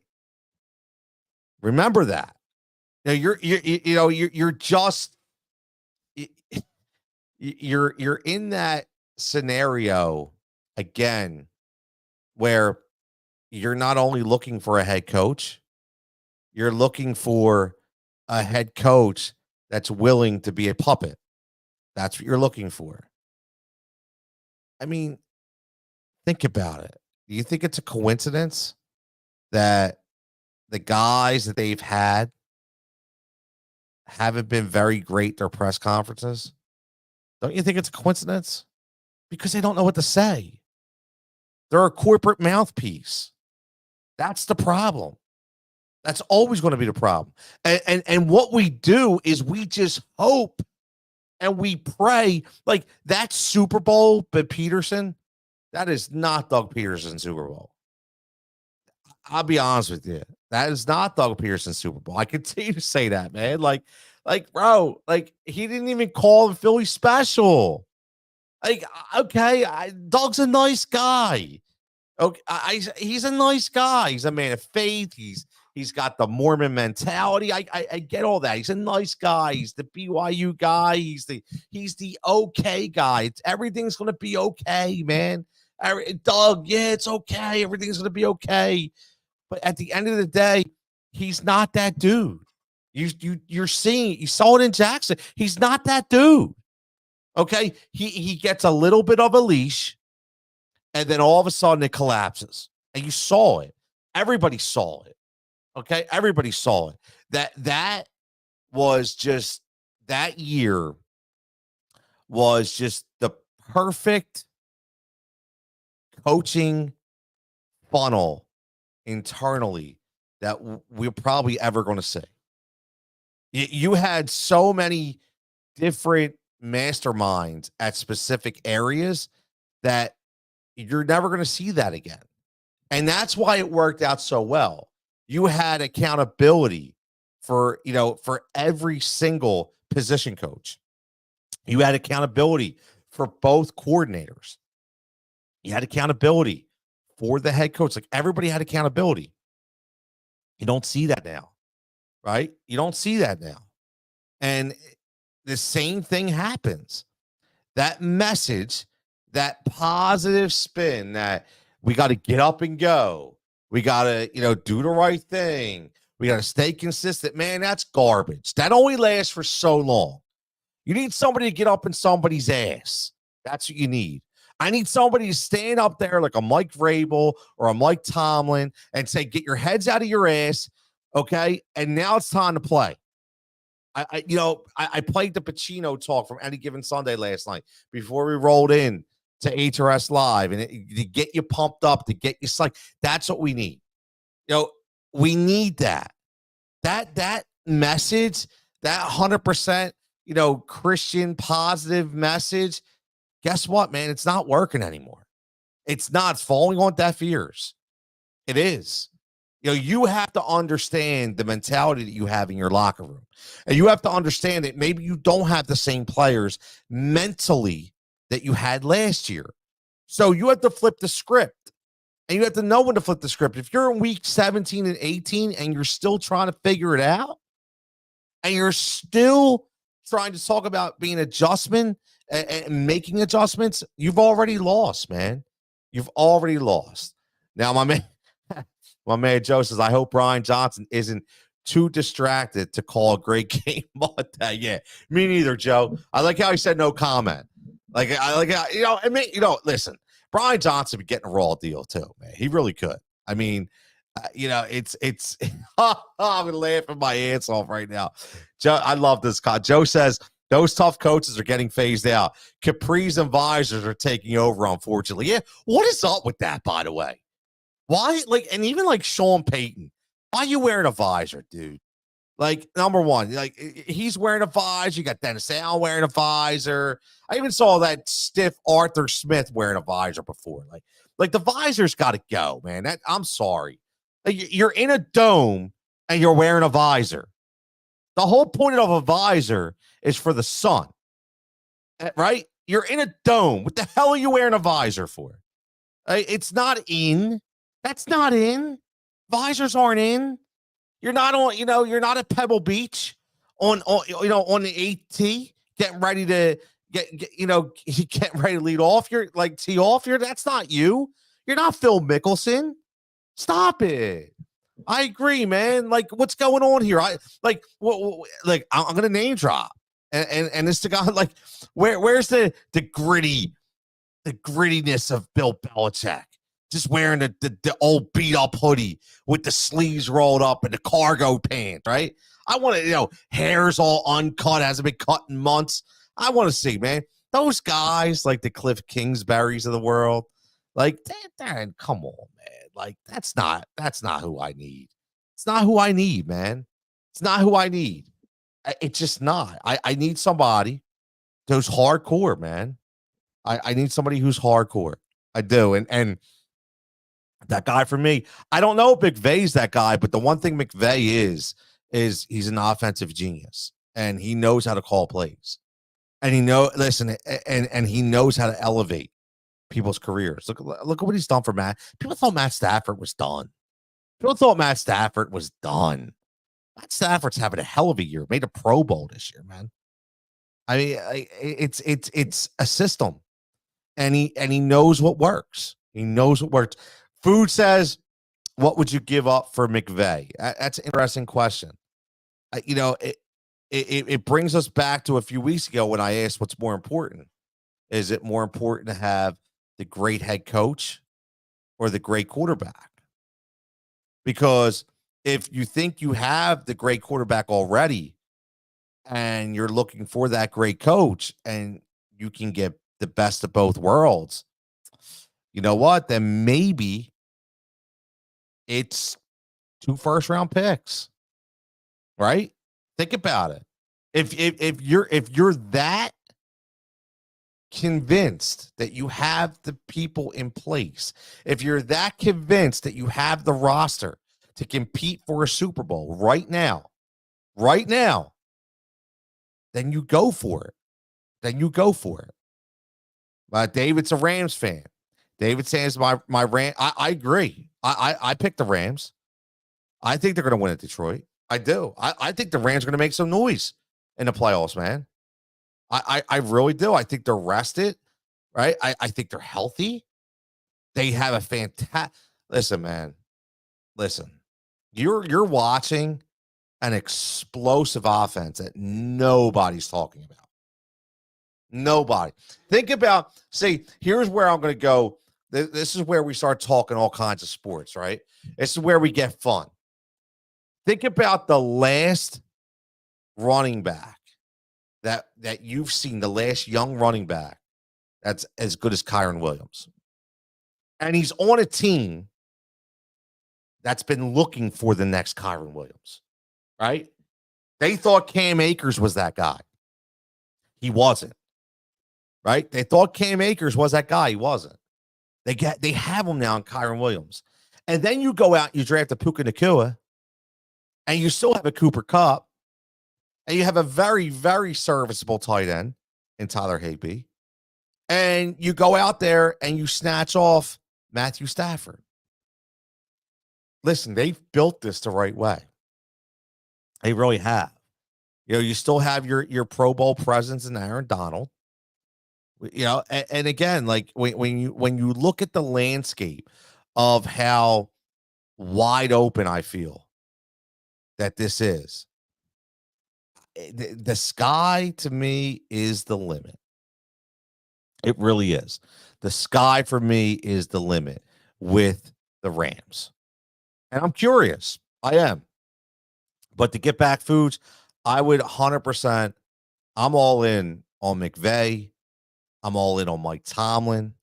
Like, and I'm talking about trading. If I have to trade, if I have to give up assets, I 100%. I'm all in on both those guys. I'm all in on Mike Vrabel. I am. I'd be all in on Pete Carroll, right? I'm all in on these guys. Give you something we don't have right now.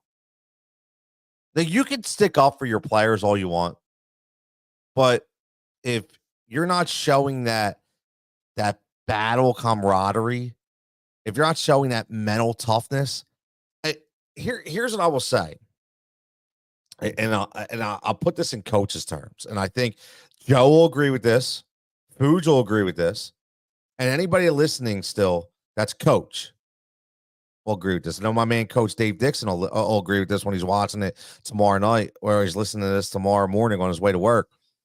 That's our shout out to Coach Dave. I think, again, I know myself, I get a little crazy. I'm a soccer coach. I have a reputation of being thrown out of many games. I might hold the record for being thrown out of games at a youth soccer game as a head coach. I get nuts. I get crazy, man. The jigsaw comes out. Can't help it. Well, as my kids got older, and when I say kids, I talk about my roster of soccer players, which I allude to my kids because I tell them all the time, I treat my players like my kids. I don't know how to be different. If I expect my own children to get good grades, then I expect my soccer team to get good grades. If I expect my own kids to have manners, I expect my soccer team to have manners, right? I mean, it's all about raising kids right, whether it be at home or on the soccer field. Well, one of my dear friends came up to me at one of the games, and he said, I know you don't always like criticism. He's like, but can I give you a word of advice? And I said, sure, 100%, man. And I don't like criticism. I deal with it, but I don't like it. I'm not going to be like, I'm not going to lie to you. Like I could deal with it, but I don't like it. And he said to me, just be very careful. I know you're passionate and I know you mean well. Your heart's in the right place. But as these kids get older, they're going to emulate your actions. They're going to watch what you do. And if you're getting crazy on the sideline, they're going to get crazy on the field. If you look lost and you look frustrated, they're going to be lost and they're going to be frustrated and they're going to shut down. I never thought about that way. And he was right. As they got older and I start to really flip the script on the sideline because of a bad call or didn't call a handball or offsides wasn't called or, anything like that, I would go crazy.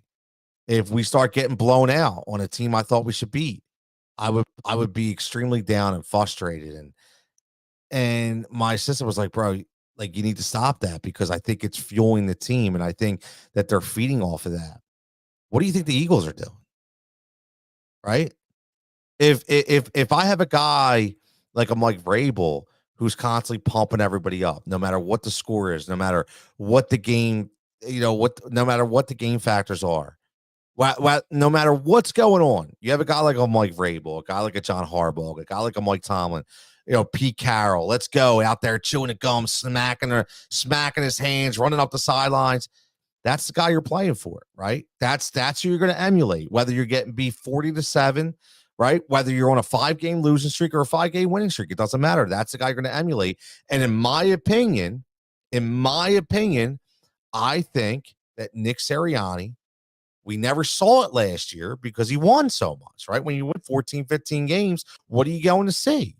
Right? But when the going got tough, right? When the going got tough, and eventually now it showed that this team is lost. This team needs to pivot. This team needs to adjust. Instead of him doing that, he looks distraught. He looks frustrated. He looks lost. Players are feeding off of that. How can they have confidence in their head coach to fix anything if they look at him and go, this dude looks lost. This dude is frustrated. This dude doesn't know what to do. So why am I going to follow his script?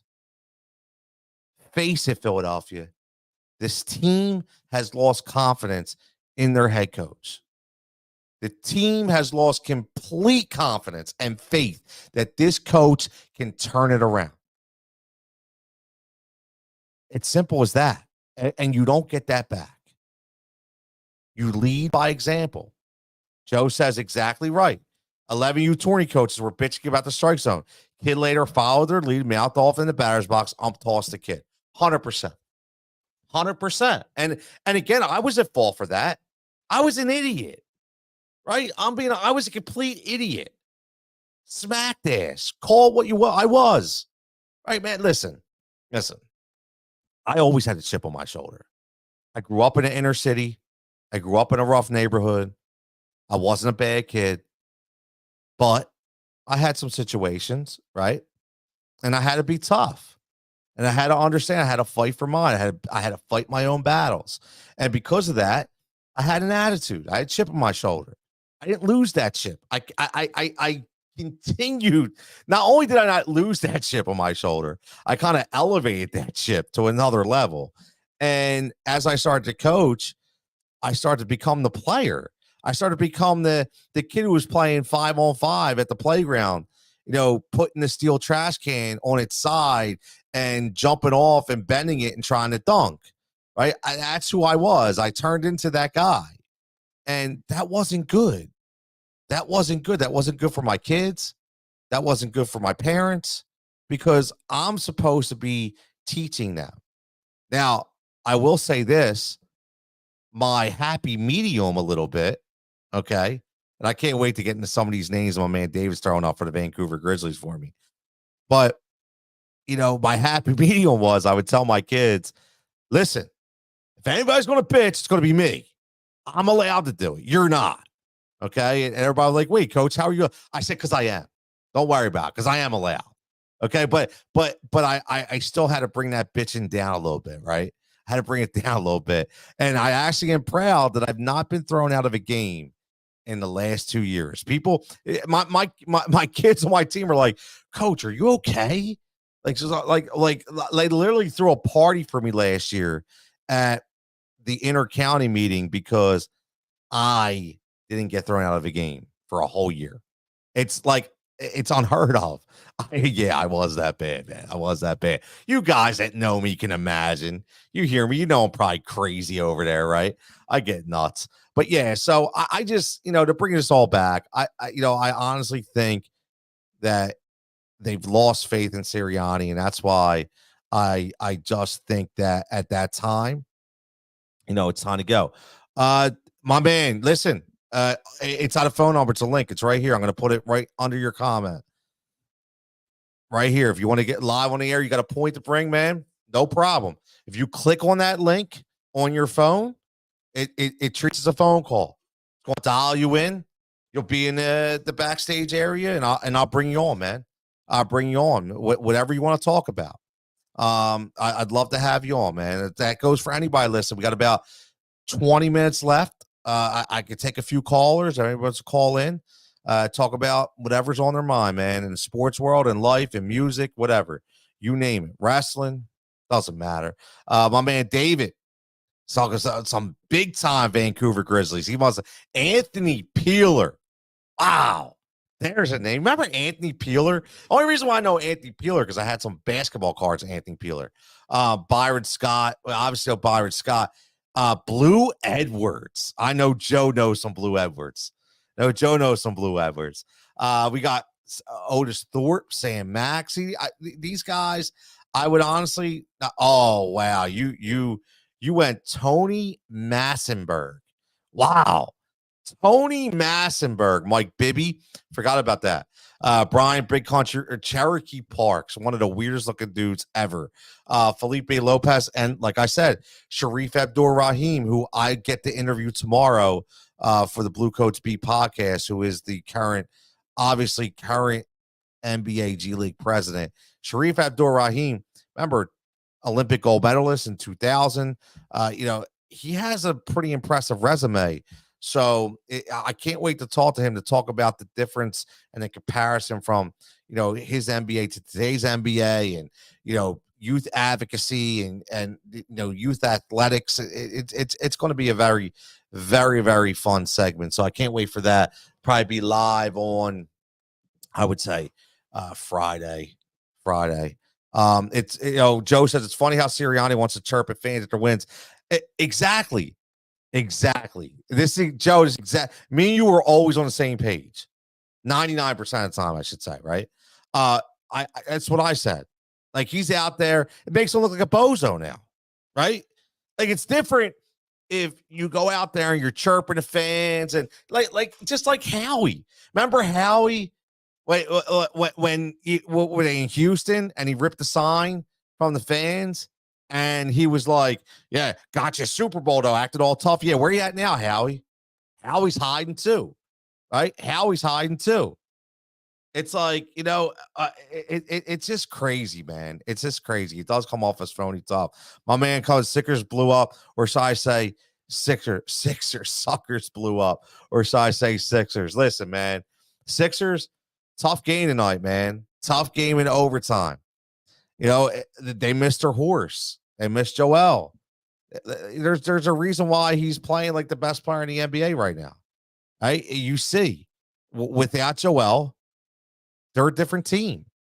They're obviously a different team. Every team's a different team without their best player. So I can't say they really blew this game. Right? There were some very, very interesting calls, I should say.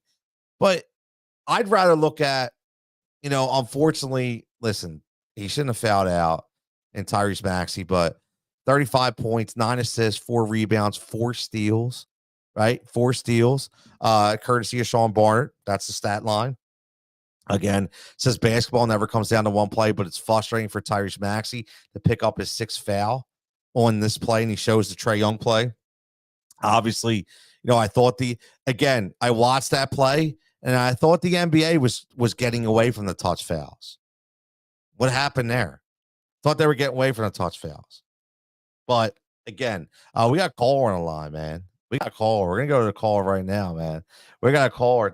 Yo, what's up, mother? How you doing, man? Yo, what's up? How are you doing? I'm Doing doing pretty good. fantastic. Doing fantastic, man. Wait, what's your? I got to ask your location, man. Where you calling in from? New Jersey. Straight from Oh, New Jersey. Jersey, man. Yep. New Jersey. So if you're in New Jersey, so what's on your mind in New Jersey, man?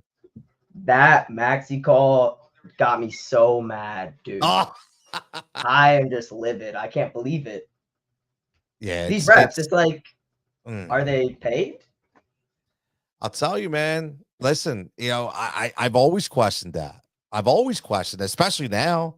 It just here's my thing. It's just not consistent, right? These Yeah. calls are just not consistent. It's one game they're calling touch fouls. The next game they're calling contact. They're calling they just and you can't. They got to stop deciding games on these calls. That's the biggest thing, man.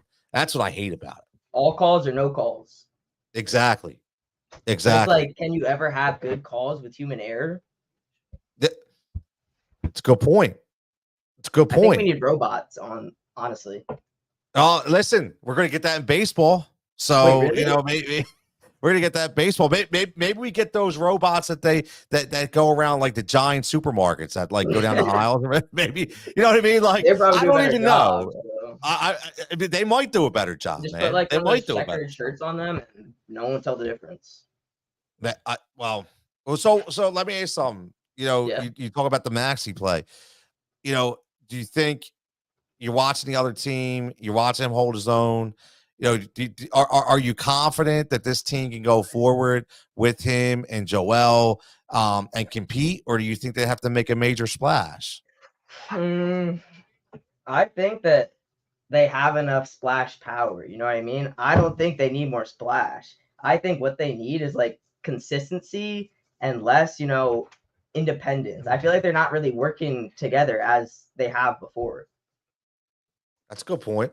And maybe it's because there's so many new faces these days, but I don't know. It just feels like I'm watching 5 dudes instead of one team. Damn. Well, it's funny though. I will say this: they've been playing better as a unit though under Nick Nurse, right? Yeah, but is that just the plays or is that their spirits? You know what I mean? I think it's a little of both. I do. I think it's a little of both. I think they're learning to move the ball around. You don't have Joel at the top of the key being stagnant again, looking for that little dish off. Same thing Doc Rivers ran at nauseum last year, the year before that. So I think they're doing some better things, but I honestly don't think they can compete with the Milwaukee Bucks of the world. And they need more. They need, like you saw it tonight, right? So, Joel's and Maxey are not enough. Tobias disappears. When Joel's there, Tobias disappears. So you need 3 players. Who's your 3? It's Joel, it's Tyrese, and who? You got to get another player in order to compete at that level. Because remember, when you go to the playoffs, you're talking 6 players. That's it. Yeah. Right. So you have to rely on those guys, and that's why these teams win. Maybe we could use the ghost of Ben Simmons or something. But oh man, too soon. The ghost of Ben Simmons. Are you a Phillies fan? Am I a Phillies fan? Yeah. Of course. Wait, where are you from? I'm from Philly. Oh shit! So you're in that shit. Yeah, absolutely, man. So do you think that they have the snuff to take it all the way? Who, the Phillies? Yeah. I think they got to make a couple more moves. They got to actually have 1%. Yeah. What was that? I get that. What do you think about the Ravens? My friend wants to know what you think about the Ravens. I love the Ravens, man. Really? I love the Ravens. I think they're on their way to the Super Bowl. Really? Because I was looking at this nerd ass spreadsheet today, saying that the Ravens only have like an 8% chance of winning. I was telling my friend who's a big Lamar Jackson fan, and he was like blowing his mind. Yeah. Well, that's the problem though, man. Like you can't always go by spreadsheets and numbers. Exactly. Right? You can't always go by that. You got to break it down. Break it down. It's all about momentum, especially in football. I feel like week after week. It's about momentum. It's about coaching, and That's what they have out there in Baltimore, man. They got a steady defense. They got a great coach. At the end of the day, I think Baltimore's playing the best out of anybody in the league right now. Really? He said Yeah. Baltimore is playing the best out of anybody in the league. That's what I'm saying, bro. Tony That's knows See? stuff, bro. Tony knows See? stuff. I think you're pretty knowledgeable about the other stuff. Always beating. How did you learn all about sports? Nah, man, I've been doing this for a long time, bro. Long time. How Just long? studying, watching YouTube videos, reading. Mastering your See, craft? yeah, man, that's what you got to do. You got feel you got to that. get off. You can't always look at TikTok videos all day. You know what I mean? Like you got to. Yeah. You actually got to learn something a little bit every now and then, and that's that's what you got to do. What you'd be surprised. It's what are you like? You're in your 20s, Yeah, I'm 19. I turned 20 Okay, in so- 5 days. right? So Sir. when I was 19, I didn't have the internet, right? So Yeah. you guys are lucky.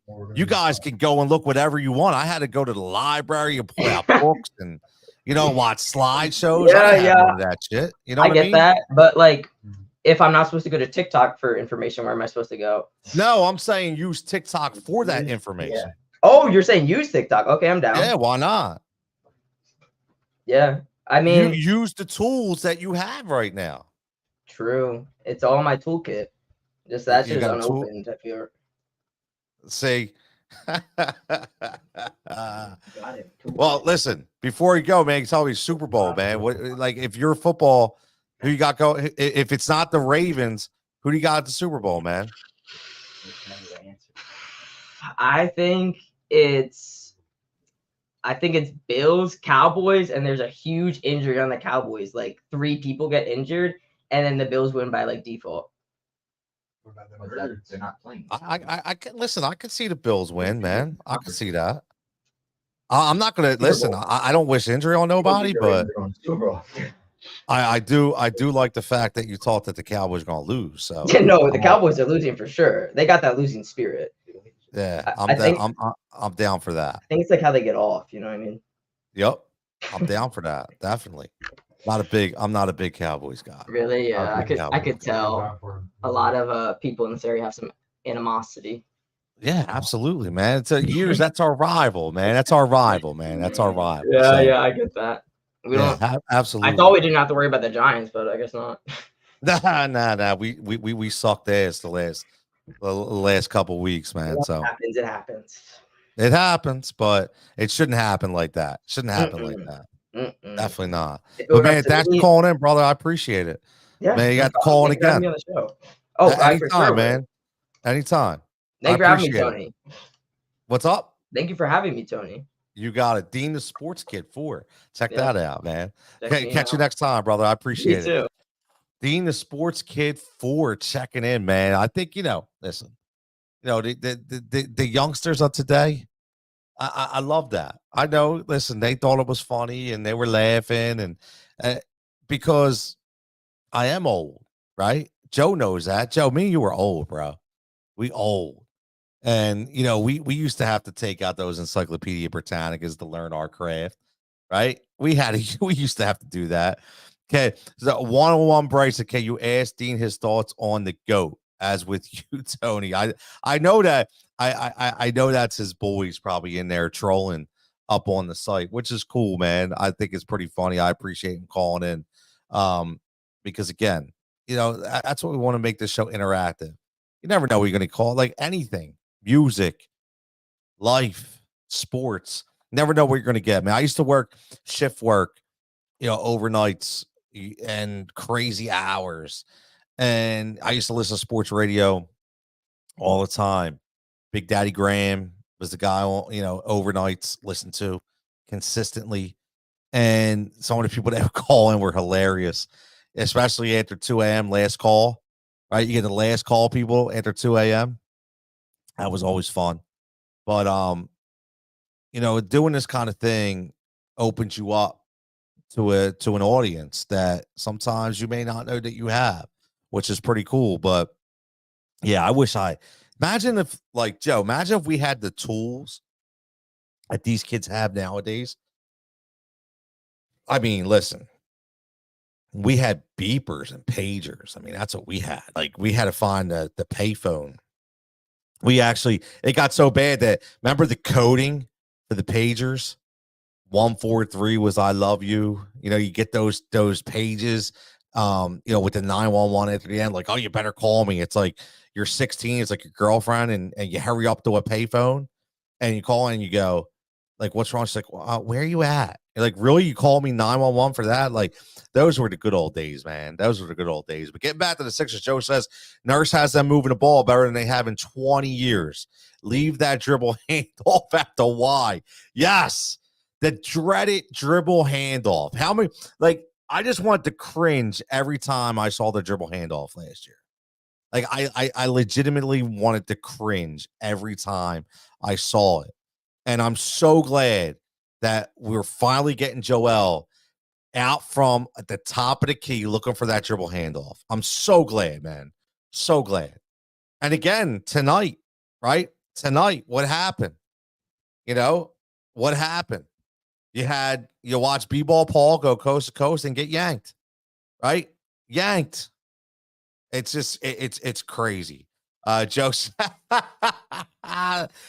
being honest. He says, growing up, would have loved to get up-to-date stats and scores on my phone. Also porn. Hey, man, Joe's honest, right? Joe's honest. Like, at the end of the day, Joe's honest. That's what he says. Also porn. So listen, that's my point, right? That's my point to Dean and 101 Bray, because I know you're part of the Dean sports posse over there, which is cool. You guys can call in anytime. Listen, even if it's for, if you're going to be on your phone for an hour, even if you take 20 minutes of that hour, look up some history of sports or music, or I keep saying that, like, use it to your advantage, man. Like, if you're a sports fan and you're not using your phone to go on things like Bleacher Report and to watch highlight reels, you're out of your mind. I used to have to wait, man. Like, that's a crazy thing. Like, we used to have to wait for Baseball Tonight, Sports Center, and the web gems, and that's what we had to do. And before that, it was the newspaper, the Daily News, the Inquirer. Every day you has to wait to see that.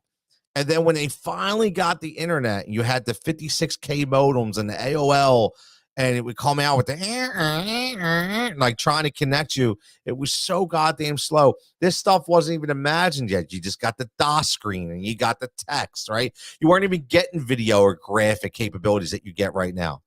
But now you get it all instantaneously. And that's such a great thing. And I just hope that the youth of today understand how lucky they are to be able to have that ability. And yes, Joe, and also porn when they need it instantaneously on their phone, like you said. Because again, at the end of the day, what do we have? AOL chat rooms, right? We had AOL chat rooms that we used to dive into and try to talk to girls and whatever and try to strike up a conversation. I remember you would go into AOL chat rooms. There was like literally like there keep being filled up Philadelphia rooms, and you would get like Philadelphia 1, Philadelphia 2, Philadelphia 3, Philadelphia 4. It just kept hammering in there, man. Like you were just trying to get into one of those rooms. Where can I get into one of those rooms, man? It was so great. It was so great. They were the fun times, man. There were fun times growing up. 100%.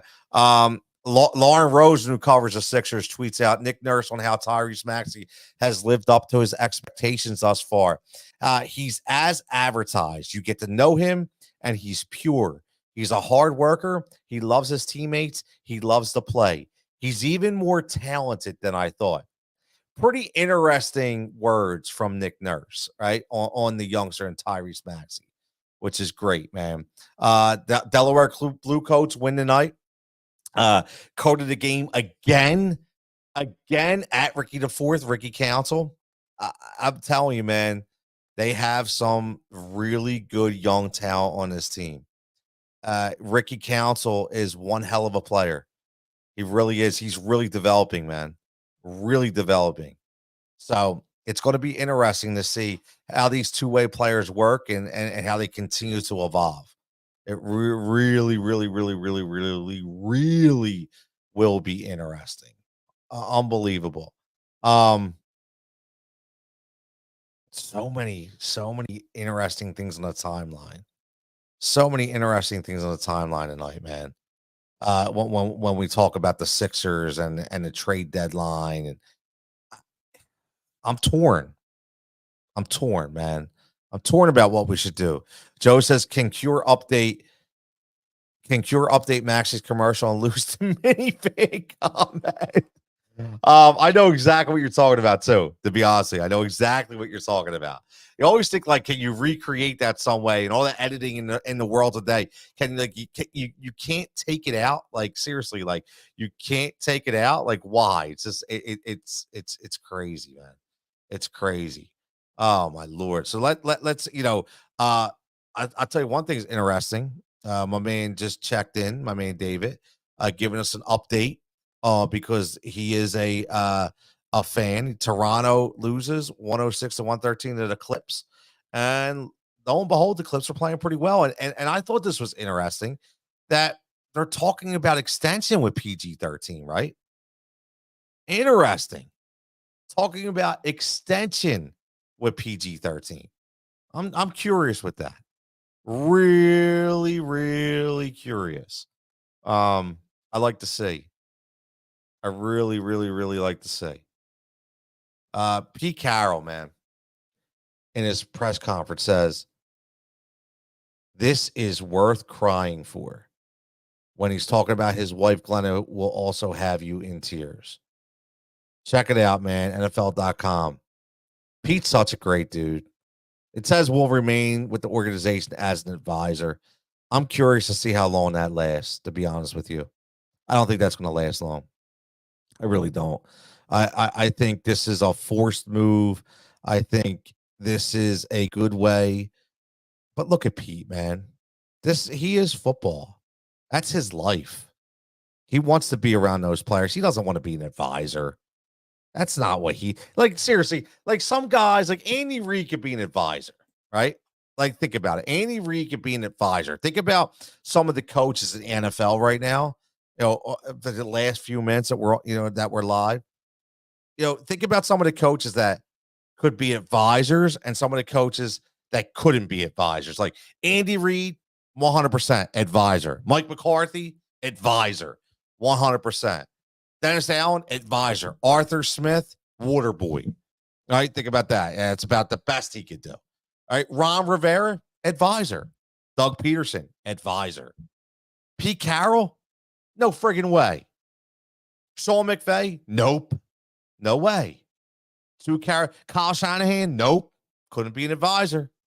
These guys don't want to be advised. They want to be around the players, man. They want to be around the players. So I think that story is going to continue to evolve. It really is. It's going to continue to evolve. So we'll see. We'll see what happens. I'm curious. I'm really, really curious. But in the end, I hope he goes somewhere that he's happy with. Hope he's somewhere that he's still coaching, because I think the Seattle Seahawks are doing us a disservice if they keep him as an advisor and don't allow him to pursue coaching the sidelines once again, because I like to see it. I like to see it. I think a lot of people would like to see it, and you're taking that away from us. Joe says, I wouldn't want that Seattle job knowing Carroll is right there in case things go south. It's a great point, too. Like, are you going to go to Seattle knowing he's an advisor? It's just like the security blanket that the Philadelphia Eagles continue to do year in, year out, right? Whether it's right or wrong. When they have Vic Fangio, they have Matt Patricia, right? These guys are advisors and they're ready to step in if they have to. You know what, Joe? I just don't think he's going to stay in Seattle. I don't. I don't. It's not like it was a health concern. It's not. This was Seattle saying, we want to go kind of in a different direction, but we also respect you enough to say we want you internally in the organization. But I think that's not going to be his role. I think that he'll wind up somewhere. I don't know where it would be. Hey, I'd love it to be in Philadelphia. I would. I'd love it to be in Philadelphia.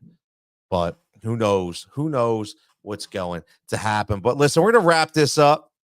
It's been a fantastic night. Again, HRS Late Nights. Follow at Heat Ratio Sports. Make sure you're subscribing to the channel, to the YouTube channel, liking the show, obviously. any comments, suggestions, you name it. Like I said, start this up about 3 weeks ago. This is my element. This is what I want to do. And I'm not worried about, being on the radio or being on the dial or any of that right now. I just want to talk to the fans. I want to talk to the followers, and I want to talk sports. I want to talk life. I want to talk music. I want to talk wrestling. That's what I want to do. Sometimes you got to decide to go all in for you and from a local perspective, and that's what I want to do. So, Heat Ratio Sports will be your connection with me when it comes to Philly sports and passion, along with the other personalities we have on this channel. There'll be more to come when it comes to that. Do have some things in the works for some different shows and things of that nature. And if you are a sports bettor or a fancy guy, make sure you're going over to Win Daily Sports, because that's my other home when it comes to doing sports betting and doing fantasy work. And, we do a fantastic job. I'll be on Sirius Saturday night from 11 p.m. to 1 a.m. Me and Jason Mizrahi breaking down the NFL playoffs, breaking down the games that happen on Saturday, what to look forward to on Sunday. Be on Sirius again, pulling it back to back, double duty weekends in a row, 2 Saturdays in a row, 11 to 1. Might be divorced after that, but at least I'll get some sports talk in. Lines will be open. Give us a call. You want to talk NFL playoffs? You want to talk anything NFL? Doesn't matter. We'll be there. And I'll be back here tomorrow night. Heat Ratio Sports, HRS Live, 11 to 1. Got Joe Madden, Joe of Sports Grid on tomorrow night.